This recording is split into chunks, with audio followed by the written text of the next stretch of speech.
Welcome at A Boring History for Sleep. Like, comments, and subscribe. Have you ever wondered what the kings and queens of England heard when they stepped out of their palaces? Not the roar of crowds, not the clatter of horse-drawn carriages on cobblestones, but the slow, rhythmic whisper of wind through ancient oak trees. Beneath the weight of crowns and the complexity of centuries of law, there was always one sanctuary, the garden. Tonight, we aren't talking about the wars or the politics that define the history of the United Kingdom. We are wandering away from the throne rooms and into the quiet, perfectly manicured, and deeply silent world of the British royal landscape. Let your mind drift to the soft crunch of gravel. The story of the British landscape began long before the grand estates of the Tudors or the manicured lawns of the Georgians. It began with the slow transition from wild, untamed forest to the orderly, deliberate spaces designed for contemplation. In the medieval period, the pleasance was a small, enclosed garden tucked within the fortress walls. Imagine the heavy stone walls of a castle. Now, imagine a tiny secret square in the center. Here the air is still. There is no wind to rattle the banners on the battlements. There is only the low hum of bees and the steady rhythmic dripping of a stone fountain. This was the original British escape, a place where the chaotic, noisy reality of feudal life was held at bay by high walls and dense hedges. As the centuries rolled forward, these gardens began to breathe. By the time of the Tudors, the scale had shifted. We move now to the concept of the knot garden. Picture thousands of tiny box hedges, clipped into intricate, interlocking patterns. There is no sudden movement here. The eye simply follows the unending geometric loops of green. It is hypnotic. If you were to walk these paths, your pace would naturally slow to match the geometry of the design. You are walking in a line, then turning, then walking in another line. It is a predictable, steadying motion.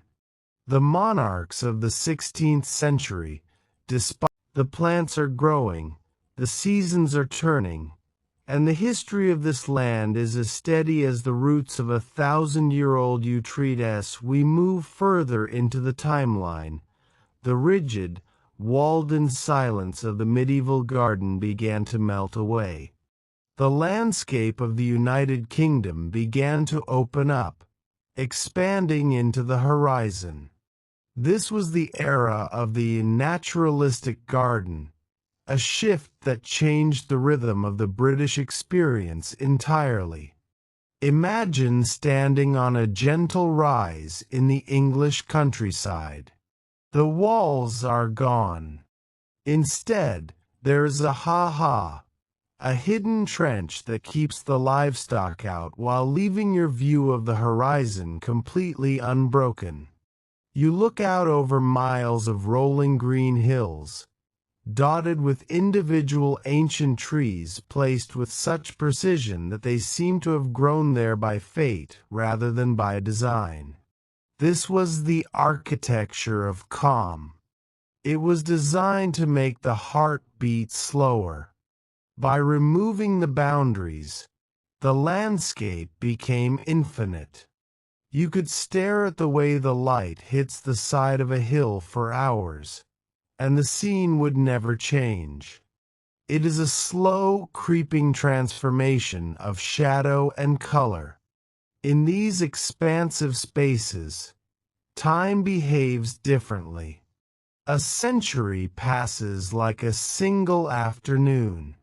You can picture the great architects of these landscapes, walking the grounds with their eyes half closed, imagining where a single clump of rhododendrons should go to best capture the afternoon mist, the dark, glossy surface of the lakes. The way the ivy creeps slowly up the side of a stone wall, moving so incrementally that it is essentially frozen in time. The history of the United Kingdom is often told through loud events, the speeches, the coronations, the battles.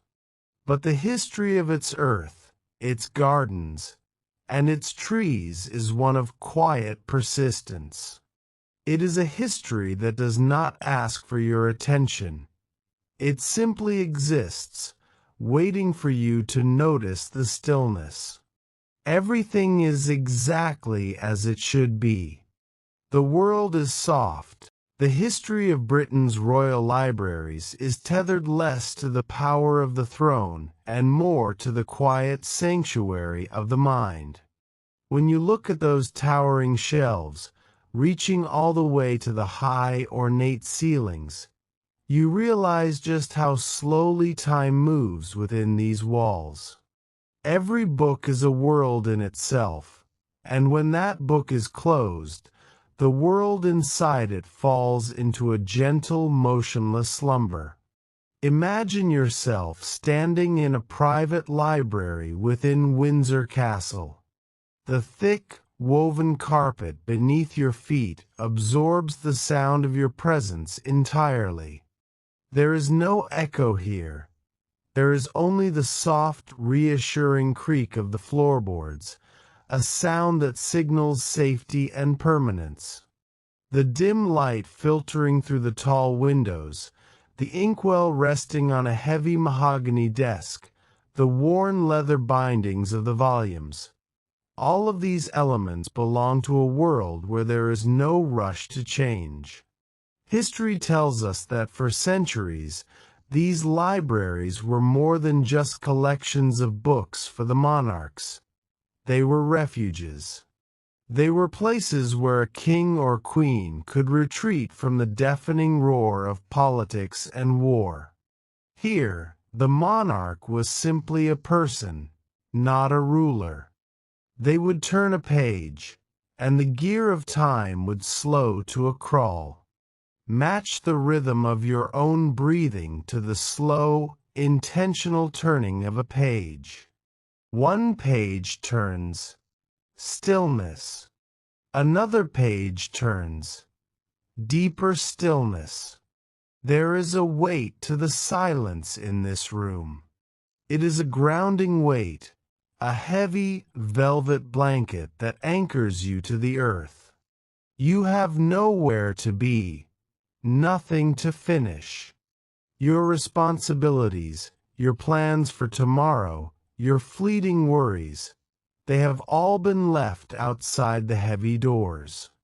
For now, you are simply a part of this serene, suspended space. The gold lettering on the spines of the books, the fine layer of dust on the leather covers, all bear witness to the fact that whatever we leave behind is safe and waiting. Just as these books hold their stories in patient, silent storage, your mind is now ready to store your thoughts away and prepare for sleep. There is no need to resolve anything tonight. Everything is exactly as it should be. The world is soft, the history is quiet, and you are ready to drift into the deepest sleep. Disclaimer. While the historical accounts detailed here are grounded in rigorous research, we have integrated AI-generated imagery to provide a vivid window into the past. Please note that these visuals are intended as creative interpretations rather than precise historical documentation. Our primary objective is to offer an engaging, immersive educational journey through history.